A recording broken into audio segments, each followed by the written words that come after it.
আব আয়েগা মজা সাহাব। দর্শক, এই মুহূর্তে আমি মনে করি একটা বিশেষ এবং বিশাল সুসংবাদ। শের হিসাবে বা বাঘ হিসাবে চিহ্নিত আগে সংস্কার চাই, সংস্কার, তারপরে নির্বাচন। ওই যে খাপে খাপ মমতাজের বাপ, আমাদের হিসাব মিলে গেছে, তাই আমরা এই কথা বলতেই পারি। কাজটা ভালো করছে, আমি ওয়েলকাম জানাইতে চাই। এই মাসেই দেখতে পাবেন খারাপ দিন বেশি দিন থাকে না, খারাপ দিন বেশি দিন থাকে না, খারাপ দিন বেশি দিন থাকবে না, সুদিন আসতে যাচ্ছে, আর কোনো কথা নাই। দর্শক, গতকালকে একটা মারাত্মক ঘটনা ঘটেছে। গতকালকে রাত থেকে এই ব্যাপারটা প্রচন্ড সমালোচনার দিকে চলে গিয়েছে, তেমন দৃশ্য আমরা দেখেছি। কি ঘটেছিল আসলে গতকালকে, সেই আলোচনাটা করার চেষ্টা করবো এই ভিডিওতে। ডক্টর পিনাকি ভট্টাচার্য আর সাংবাদিক ইলিয়াস হোসেন যাকে ধরে তাকে কি করে ফেলে, তাদের রাজনৈতিক ক্যারিয়ার বরবাদ করে দিয়েছে। সাংবাদিক ইলিয়াস হোসেন ভাই এবং ডক্টর পিনাকি ভট্টাচার্য আরো অনেক কিছু সামনে নিয়ে আসবেন। আন্তর্জাতিক অপরাধ ট্রাইব্যুনালে উনি গিয়ে হাজির হলেন, উনি গুম হয়েছেন, এই বিচার উনি চান। এতদিন অভিযোগ দায়ের করেন না কেন? মানে এগুলো গুম টুম কিছু না, তাহলে এখন কেন অভিযোগ দায়ের করেছেন? ওই যে ইলিয়াস ভিডিও বানিয়েছে, পিনাকি ভট্টাচার্য ভিডিও বানিয়েছে, এমন প্রশ্ন ছড়ে দিয়েছে। আর ইলিয়াস পিনাকি বললে বাংলাদেশের 18 কোটি মানুষের কাছে পৌঁছে যায়। ইলিয়াস পিনাকির যে ক্রেডিবিলিটি, এটা তারেক রহমানেরও নেই। জেনারেল ওয়াকারকে যদি সরানো হয়, আমি একটা জিনিস জানি, বিএনপির যত লাফালাফি তার 4 ভাগের 3.5 ভাগ বন্ধ হয়ে যাবে। ওয়াকারকে যদি ওখান থেকে সরানো হয়, চুপ্পু উইল বিকাম এ মাইস। বড় মাউসও হবে না, মাইস, ছোট্ট তেলাপোকা। ঢাকার গণপরিবহন ব্যবস্থায় পরিবেশ বান্ধব ও আধুনিক সেবা নিশ্চিত করতে 400টি ইলেকট্রিক বাস যুক্ত করার উদ্যোগ নিয়েছে সরকার। একই সঙ্গে বৈদ্যুতিক 3 হুইলার ব্যবস্থাপনায় শৃঙ্খলা ও নিরাপত্তা নিশ্চিতে। আসসালামু আলাইকুম রহমতুল্লাহ, সবাই কেমন আছেন? আশা করি সবাই অনেক ভালো এবং সুস্থ আছেন। সবাইকে স্বাগতম জানাচ্ছি আমাদের আরেক নতুন ভিডিওতে। প্রতিদিনের মতো আমি আপনাদের কাছে রিয়াদ ফারুকি আবারও চলে আসলাম নতুন একটা ভিডিও নিয়ে। দর্শক, আজকের ভিডিও টাইটেল এবং থাম্বনেল দেখে ইতিমধ্যেই বুঝতে পেরেছেন আজকে কি বিষয় নিয়ে কথা বলবো। দেশে যে বর্তমানে রাজনৈতিক চলমান অস্থিরতা চলতেছে, আওয়ামী লীগ, বিএনপি, এনসিপি সহ দেশের বিভিন্ন রাজনৈতিক দলের মধ্যে যে একটা অস্থিরতা চলতেছে নির্বাচনকে কেন্দ্র করে, এবং আওয়ামী লীগ নিয়ে বিভিন্ন সময় আলোচনা সমালোচনা যেন লেগে থাকে। কিছু ঘটলে আওয়ামী লীগের নাম দিয়ে দেওয়া হচ্ছে, সেটা আওয়ামী লীগের দূষর। বিভিন্নভাবে যখন রাজনৈতিক অস্থিরতা চলতেছে, তারই ধারাবাহিকতায় আজকের ভিডিওটা আমরা আপনাদের মাঝে তুলে ধরার চেষ্টা করেছি। ইতিমধ্যে আপনারা সবাই ভিডিওর শুরুতে বেশ কিছু অংশ বিশেষ দেখেছেন, যে অংশ বিশেষগুলো দেখে বুঝতে পেরেছেন আজকের ভিডিওটা কতটা গুরুত্বপূর্ণ হতে চলেছে। আজকের ভিডিওটা আমরা খুবই সুন্দরভাবে সাজিয়েছি দেশে যে বর্তমান চলমান পরিস্থিতি চলতেছে তারই ধারাবাহিকতায়। আজকের ভিডিওটা অনেক গুরুত্বপূর্ণ, তাই সবাইকে আমি অনুরোধ করবো এক মুহূর্তে না টেনে সবাই ভিডিওটি ধৈর্য সহকারে দেখে আপনার মূল্যবান মতামত কমেন্টে জানাবেন। দর্শক, আর বেশি কথা না বাড়িয়ে আমরা ভিডিওর বাকি অংশগুলো একটু ধারাবাহিকভাবে একটু দেখে আসবো। তার আগে আমি ছোট্ট একটি অনুরোধ জানিয়ে রাখতে চাই, যারা ফারুকি অনলাইন ইউটিউব চ্যানেলটিতে এখনো নতুন আছেন, প্লিজ দয়া করে আমাদের চ্যানেল সাবস্ক্রাইব করে সাথে থাকবেন। যারা ইতিমধ্যে সাবস্ক্রাইব করছেন তাদেরকে অসংখ্য ধন্যবাদ। দর্শক, আর বেশি কথা না বাড়িয়ে ধারাবাহিকভাবে ভিডিওর বাকি অংশগুলো আমরা একটু দেখে। যদি সরানো হয়, আমি একটা জিনিস জানি, বিএনপির যত লাফালাফি তার 4 ভাগের 3.5 ভাগ বন্ধ হয়ে যাবে। ওয়াকারকে যদি ওখান থেকে সরানো হয়, চুপ্পু উইল বিকাম এ মাইস। বড় মাউসও হবে না, মাইস, ছোট্ট তেলাপোকা হয়ে যাবে। কারণ ওয়াকার বাংলাদেশের অস্তিত্বকে ধারণ করে না। ওয়াকার প্রমাণিত একটা বেঈমান, একটা দুরাচার, একটা মির্জাফর। যে কোনো মূল্যে তাকে সরাতে হবে। ওয়াকারকে যদি বের করে দেওয়া যায়, ডক্টর ইউনূসের বিরুদ্ধে সমগ্র আন্দোলন বন্ধ হয়ে যাবে। চুপ্পুকে যদি লাথি মেরে বের করে দেওয়া হয়, সবকিছু অফ হয়ে যাবে। এখন আর্মির অনেক রিটায়ার্ড অফিসাররা সাবজেক্টটাকে এভাবে বলে যে সেনাপ্রধানকে সমালোচনা করা যাবে না, এবং তারা এই ন্যারেটিভটা তৈরি করতে চায় যে সেনাপ্রধানের সমালোচনা করলে পুরো আর্মিটা সমালোচিত হয়। আমি এই সাবজেক্টের সাথে খুব সম্মানের সাথে আমি দ্বিমত পোষণ করি। কারণ কি, an idiot will always stay as an idiot. They will never change their lifestyle or their philosophy. এখন একটা বেঈমান, তাকে আপনি সাজান। মীর জাফরকে যদি পলাশির যুদ্ধের পরে বলা হইতো যে ওকে তোমার সব গুনাহখাতা মাফ করে দিছি, তোমাকে এখন সিরাজউদ্দৌলার বন্দনা করো, বাংলা, বিহার, উড়িষ্যার স্বাধীনতা নিয়ে কথা বলো, আপনারা আমার কাছ থেকে লিখে নেন। কুলদীপ নায়ার বলেছে যে ওই মীর জাফর আবারও মীর জাফর হইতো, ওই মীর জাফরের পরিবর্তন হইতো না। যে ওয়াকার 17 বেঙ্গল নিয়ে পিলখানার সামনে দাঁড়িয়ে বেইমানি করেছে দেশের সাথে, তার কমরেডদের সাথে, এরপরেও দেখা যায় আর্মির কিছু লোকজনরা ওয়াকারের কথা বললেই তাদের ধর্পণ শুরু হয়ে যায়। ওয়াকার মানে আর্মি। তো আমি বুঝি না আসলে সাবজেক্টটা কি, আর্মির ভিতরে এই ধরনের কোনো ইমামতি আছে কিনা, আমার ধারণা নাই। আরো একটা কথা বলেছে, আমাদের আলোচনা আরো একটা কথা আছে, আর্মির কাছে রাজনৈতিক নেতারা যায় কেন যায়? 2টা কারণে। তাদের কাছে বন্দুক আছে, আর ওই বন্দুকের পাশে যদি ভারতের সাপোর্ট থাকে তাহলে তো আর কথাই নাই। এখন যায় কারা? গোরখুদ কাব্বাসের মতো লোকজনরা যায়। যায় কারা? মির্জা ফাকের মতো লোকজনরা যায়। যায় কারা? সালাউদ্দিনের মতো বেঈমানরা যায়। তারা যায়। কিন্তু একজন নীতিবান মানুষ, একজন ইমাম, সে তো বলবে no no no no no no, this is a greater organization and army has a responsibility to protect the existence of our country. তারা সেটা বলে না, বলতে তারা পারে না, তারাও ওই লোভের মধ্যে ডুবে যায়। তো একটা জিনিস ডিসাইড করতে হবে, সেটা কি? আর্মির একজন জেনারেল যখন সেনাপ্রধান তাকে নিযুক্তি দেওয়া হয়, কর্নেল মুদাসসির খুব সুন্দর করে বলেছে যে আল্লাহ যাকে সুযোগ দেন, ওই সুযোগের সদ্ব্যবহারটা যখন করে জনগণের স্বার্থে এবং দেশের স্বার্থে, আল্লাহ তাকে সাহায্য করে। আর কেউ যদি ওখানে পাওয়ার গ্র্যাবিং এর মধ্যে নিজেকে ভাসিয়ে দেন, আল্লাহ ওই তার এই ক্ষমতাটাকে আর দীর্ঘায়িত করে না। এখন এটার জন্য হয়তো সময় নেয়। জেনারেল সিসি এখনো জীবিত আছে না? হোসনি মোবারক জীবিত ছিল না বেইমানি করার পরেও? আছে তো। শুধু তারা না, আপনারা যদি অনেক পৃথিবীতে তাকান, অনেক জায়গায় এ ধরনের উদাহরণ আপনারা অহরহ দেখবেন। আমি ঠান্ডা মাথায় এতটুকু বলি, বাংলাদেশের 1971 সালের 16 ডিসেম্বর থেকে আজ অবধি বাংলাদেশের সেনাবাহিনীর একজন অফিসারকে যদি আমরা সেলুট দিয়ে বলি ওনার উসিলায় একটা দেশের স্ট্রাকচার তৈরি হয়েছে, পাশাপাশি আমরা বলবো 2 জন সেনাবাহিনীর অফিসার এবং পাশাপাশি আরো কয়েকজন সেনা প্রধান সেনাবাহিনীর মাথায় জাস্ট গু মেখে দিয়েছে। এবং এই গু মাখাদের দলে জেনারেল ওয়াকারও একজন, জেনারেল আজিজ একজন, জেনারেল শফি একজন, এ ধরনের লোকজনরা আছে। এরা এই জেনারেল সাহেবরা নিজেদের বিবেক দিয়ে এই অর্গানাইজেশনটাকে ঠিকমতো লিড করে না, ইনস্টিটিউশনটাকে লিড করে না। তাহলে ডক্টর মোহাম্মদ ইউনূস এই মুহূর্তে কি করতে পারেন? ওয়াকার যে স্ট্রিংটা টান দিয়েছে, এখানে আলোচনার আর আমি কোনো জায়গা দেখি না। এর জন্য জায়গা দেখি না কারণ একই দেশে আপনি সরকার প্রধান এবং আপনার অথরিটিকে চ্যালেঞ্জ করে 2 জন ব্যক্তি বাংলাদেশের 3 দিকে টানা হেঁচড়া করবে এবং ভারতের সাথে কোঅপারেট করবে, আমি মনে করি না এভাবে একটা দেশের সরকার ব্যবস্থা চলতে পারে। Therefore, আপনি যদি কাউকে আর্মি চিফ হিসাবে অ্যাপয়েন্ট করেন, এটা যদি আপনি ডিক্লেয়ার করে দেন এবং ওয়াকারের চাকরি যদি পররাষ্ট্র মন্ত্রণালয়ের উপরে ন্যস্ত করে দেন, এরপরে ওয়াকারের কথায় আর কোনো লোক রাস্তায় বেরোবে না, ইভেন দেন গ্যারিজনেও গিয়ে দাঁড়াবে না। এখন আপনি এটাকে কিভাবে হ্যান্ডেল করবেন এটা আপনি ভালো জানেন। পাশাপাশি আরো একটা কথা, জেনারেল ওয়াকারকে যদি সরানো হয়, আমি একটা জিনিস জানি, বিএনপির যত লাফালাফি তার 4 ভাগের 3.5 ভাগ বন্ধ হয়ে যাবে ওয়াকারকে যদি ওখান থেকে সরানো হয়। ওয়াকারকে যদি সরানো হয়, চুপ্পু উইল বিকাম এ মাইস। বড় মাউসও হবে না, মাইস, ছোট্ট তেলাপোকা হয়ে যাবে চুপ্পু। এবং যত আন্দোলন হয়, আন্দোলনগুলো আর থাকবে না।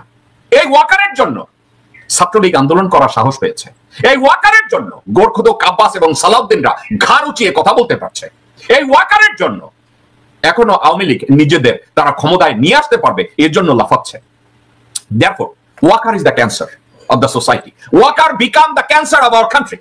রাজনীতির মাঠে চলছে তুমুল উত্তেজনা, নির্বাচন নাকি সংস্কার। এই মুহূর্তে ডক্টর মোহাম্মদ ইউনূসের বাংলাদেশের রাজনৈতিক দলগুলোর কাছ থেকে সমর্থন পাওয়ার ক্ষেত্রে এনসিপি আর কিছু অংশে জামাতের সমর্থন আছে, কিন্তু দেশটির সর্ববৃহত্তম রাজনৈতিক দল এই মুহূর্তে যারা সবচেয়ে বেশি ক্ষমতার কাছাকাছি আছেন বা ক্ষমতায় যাবেন, বিএনপির সাথে আভ্যন্তরীণ দ্বন্দ্ব যখন চরমে, তখনই ঠিক খবর হলো যে ডক্টর মোহাম্মদ ইউনূস তিনি যুক্তরাজ্য সফরে যাচ্ছেন। কিন্তু কেন হঠাৎ করে তিনি যুক্তরাজ্য সফরে যাচ্ছেন, এড়িয়ে বাংলাদেশের প্রথম সারির গণমাধ্যমগুলোতে বেশ কিছু নিবন্ধন ছাপা হয়েছে। তো চলুন দেখি হঠাৎ করে 4 দিনের এই যুক্তরাজ্য সফরে কি সমর্থন অথবা কি কারণ যে তিনি হুট করে দেশের এই কঠিন ক্রান্তিকালেও তিনি যুক্তরাজ্য সফরে যাচ্ছেন। আর সম্ভবত ঈদের পরপরই 9 জুন বাংলাদেশে আগামী 7 তারিখ ঈদুল আজহা অনুষ্ঠিত হবে। তো ঠিক একদিন পরেই তিনি আপনার লন্ডন সফরে যাচ্ছেন। এখানে আমরা যতটুকু দেখছি যে কিং চার্লস হারমোনি অ্যাওয়ার্ড খুবই গুরুত্বপূর্ণ এবং বিশেষ সম্মান সূচক একটা অ্যাওয়ার্ড। এই অ্যাওয়ার্ডটা গ্রহণ করতে যাচ্ছেন ডক্টর মোহাম্মদ ইউনূস। তবে শুধুমাত্র তাই না, এর পাশাপাশি যুক্তরাজ্য সরকারের সাথে আরো একটা বিশেষ বৈঠক আছে। বলা হয়েছে যে অধ্যাপক ইউনূসের এই সফরকে সরকারি সফর হিসেবে ঘোষণা করেছে যুক্তরাজ্য।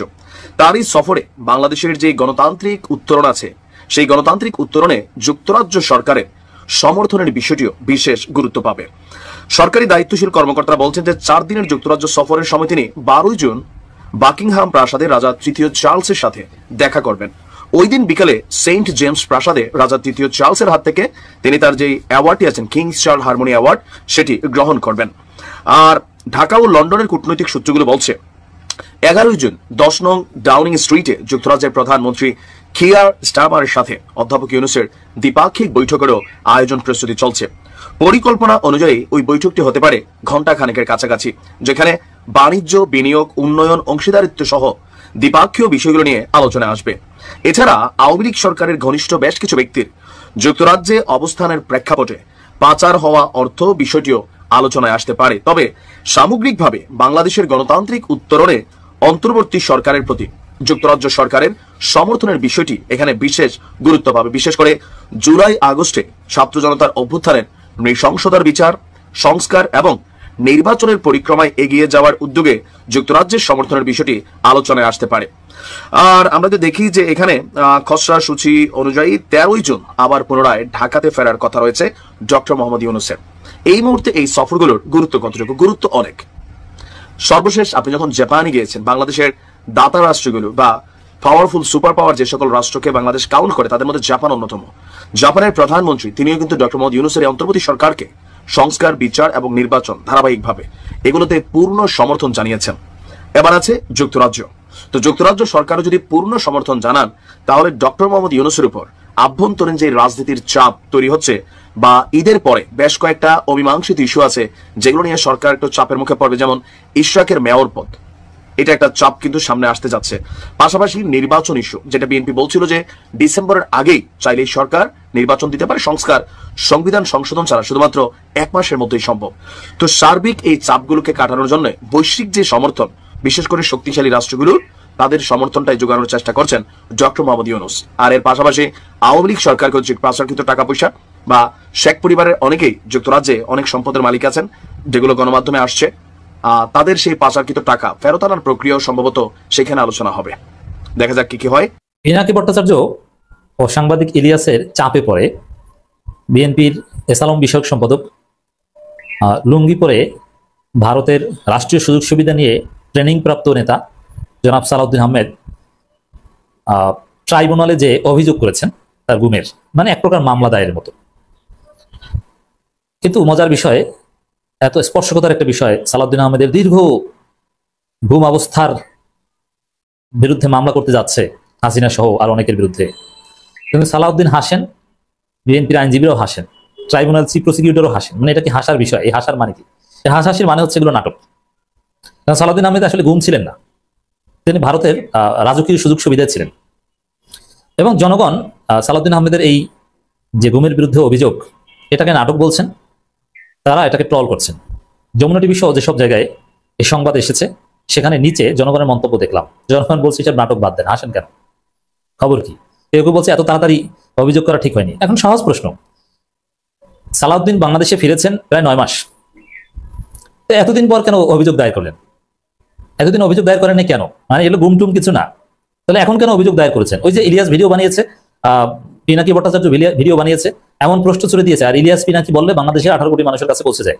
ইলিয়াস পিনাকির যে ক্রেডিবিলিটি, এটা তারেক রহমানেরও নেই, যার ফলে জনগণ সালাউদ্দিনকে সন্দেহ করা শুরু করেছে। জনগণ সব জায়গায় মন্তব্য করছে যে আপনি ভারতে রাজার হালে ছিলেন, আপনি কোনো গুম ছিলেন না, ট্রেনিং নিয়েছেন, আর এখন ভারতের এজেন্ডা বাস্তবায়ন করছেন। ইলিয়াস পিনাকির ভিডিওর ফলে চাপ ফিল করে বাধ্য হয়ে ট্রাইব্যুনালে অভিযোগ দায়ের করেছেন সালাউদ্দিন আহমেদ, বিএনপি। সহজ প্রশ্ন, এতদিন কেন অভিযোগ দায়ের করলেন? এই প্রশ্নই তো উত্তর নেই। আবার ওখানে অভিযোগ করতে দায়ের করতে আপনি হাসছেন কেন? লোক দেখানো অভিযোগ। সালাউদ্দিন আহমেদের গোমর মূলত ফাঁস হয়ে গিয়েছে। দেখেন, বিএনপি উপর ভাবনা যে পিনাকিদের কথা আমরা গুনি না, ওগুলো আমলে নেওয়া যাবে না। স্থায়ী কমিটিতে একবার আলোচনা হয়েছে যে এগুলো আমলে নেওয়া যাবে না। অথচ পিনাকির বক্তব্যের জবাব দেওয়ার চেষ্টা মির্জা আব্বাসও করেছেন, সালাউদ্দিন আহমেদ জবাব দেওয়ার চেষ্টা করেছেন, আমি সুষ্ঠু জবাব দেওয়ার চেষ্টা করেছেন। যেমন সালাউদ্দিন আহমেদ তার ছেলের বিষয় বলেছেন, তার ছেলে ভদ্র ছেলে, ভালো ছেলে, বিদেশ থেকে পড়াশোনা করে এসেছে, উন্নত উচিত, তিনি নাকি এসালমের অফিসে বসেন, এটা ভুয়া, অমুক নানান কথা জবাব দিয়েছে। জবাব যার আছে তার জবাব দিয়েছেন, যার জবাব নেই সেটা দিতে পারে না। যেমন কেন উন্নত গেস্ট হাউসে, ভিআইপি গেস্ট হাউসে ছিলেন, কেন আওয়ামী লীগের লোকজন তার সাথে দেখা করতো ভারতে, হুন্ডিতে টাকা পাঠাতো বা কিভাবে কি চলতো, এগুলোর কোনো জবাব নেই বলে জবাব দিতে পারে না। কিন্তু তার ছেলের ব্যাপারে হয়তো একটু আত্মবিশ্বাস আছে, জবাব একটা দিয়ে দিয়েছে। মির্জা আব্বাসের ক্ষেত্রে সেম, এদের বিরুদ্ধে পিনাকি যে অভিযোগগুলো এনেছেন তার যতটুকু জবাব আছে ততটুকু জোরালোভাবে দিয়েছেন, আর যেগুলো জবাব দেননি ওগুলো জবাব নেই, এর মানে ধরা খেলছেন। এখন এই সালাউদ্দিন আহমেদ অভিযোগ করেছেন, এই অভিযোগ এই লেটে অভিযোগ করার কারণে এই অভিযোগের আন্তরিকতা নিয়ে প্রশ্ন আছে, বা এই মামলা বিএনপি কিভাবে চালায়।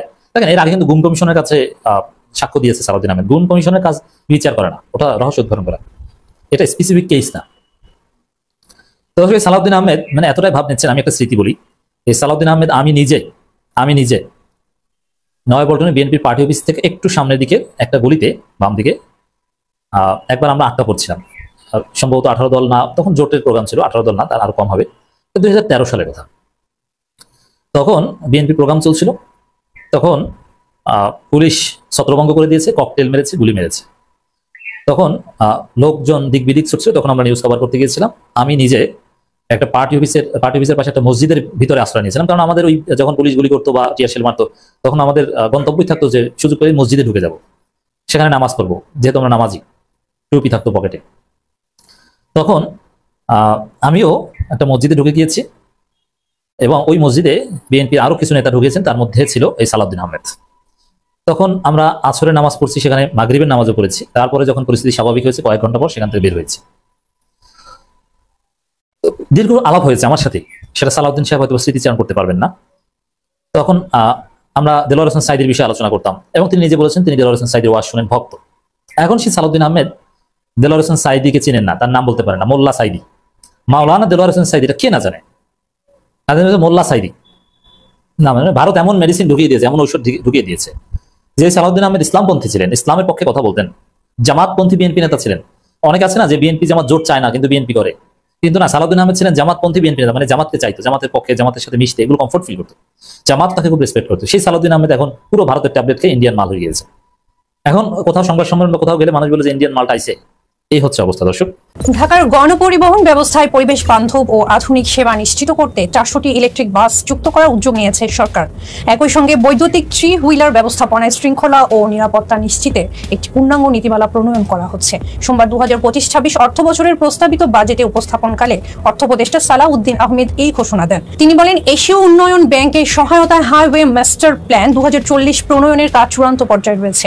সরকার সড়ক পরিবহন ব্যবস্থাকে আরো টেকসই, নিরাপদ ও পরিবেশ বান্ধব করে গড়ে তুলতে একাধিক আইন, বিধিমালা ও নীতিমালার সংশোধন এবং হালনাগাদের জন্য পদক্ষেপ গ্রহণ করেছে। এর অংশ হিসেবে বৈদ্যুতিক 3 হুইলার ব্যবস্থাপনায় শৃঙ্খলা ও নিরাপত্তা নিশ্চিত করতে বৈদ্যুতিক 3 হুইলার ব্যবস্থাপনা নীতিমালা প্রণয়ন করা হচ্ছে। তিনি আরো বলেন, ঢাকা পরিবহন সমন্বয় কর্তৃপক্ষ পুনর্গঠনের লক্ষ্যে ঢাকা পরিবহন সমন্বয় কর্তৃপক্ষ আইন 2012 সংশোধন পূর্বক বাংলাদেশ নগর পরিবহন কর্তৃপক্ষ অধ্যাদেশ প্রণয়নের উদ্যোগ নেওয়া হয়েছে। এছাড়া ঢাকা পরিবহন ব্যবস্থায় 400টি ইলেকট্রিক বাস যুক্ত করার উদ্যোগ নেওয়া হয়েছে। এছাড়া অর্থ উপদেষ্টা বলেন, নিরাপদ, আরামদায়ক ও সাশ্রয়ী হিসেবে রেল পরিবহন বিশ্বব্যাপী অত্যন্ত জনপ্রিয়। তবে বাংলাদেশে এ খাতে উল্লেখযোগ্য অগ্রগতি এখনো অর্জন করা সম্ভব হয়নি। আমরা এই অবস্থার আমূল পরিবর্তন ঘটাতে চাই। এ লক্ষ্যে 30 বছর মেয়াদী রেলওয়ে মাস্টার প্ল্যান অনুযায়ী Bangladesh railway double line track নির্মাণ, গেজ একীভূতকরণ, আধুনিক সিগন্যালিং সিস্টেমের প্রবর্তন, সমুদ্র বন্দরের সঙ্গে রেল যোগাযোগ উন্নয়ন, আপগ্রেডেড লোকোমোটিভ প্রবর্তন এবং বৈদ্যুতিক ট্রাকশন প্রবর্তনের পদক্ষেপ নেওয়া হয়েছে। ধন্যবাদ জানিয়ে এখানে শেষ করব আজকের ভিডিওটি। ভালো থাকবেন, সুস্থ থাকবেন। যারা শেষ পর্যন্ত ধৈর্য সহকারে ভিডিও দেখেছেন তাদেরকে অসংখ্য ধন্যবাদ। আবারও জানিয়ে রাখতেছে, যারা আমাদের চ্যানেলটিতে এখন নতুন চ্যানেল সাবস্ক্রাইব করে সাথে থাকবেন, যারা সাবস্ক্রাইব করেনি তাদের উদ্দেশ্যে একটি কথা বলবো, আমাদের চ্যানেলের সাথে থাকুন, দেখতে থাকুন, দেখতে দেখতে ভালো লাগে, ভালোবাসা হয়ে যাবে ইনশাআল্লাহ। ভালো থাকবেন, সুস্থ থাকবেন। আল্লাহ।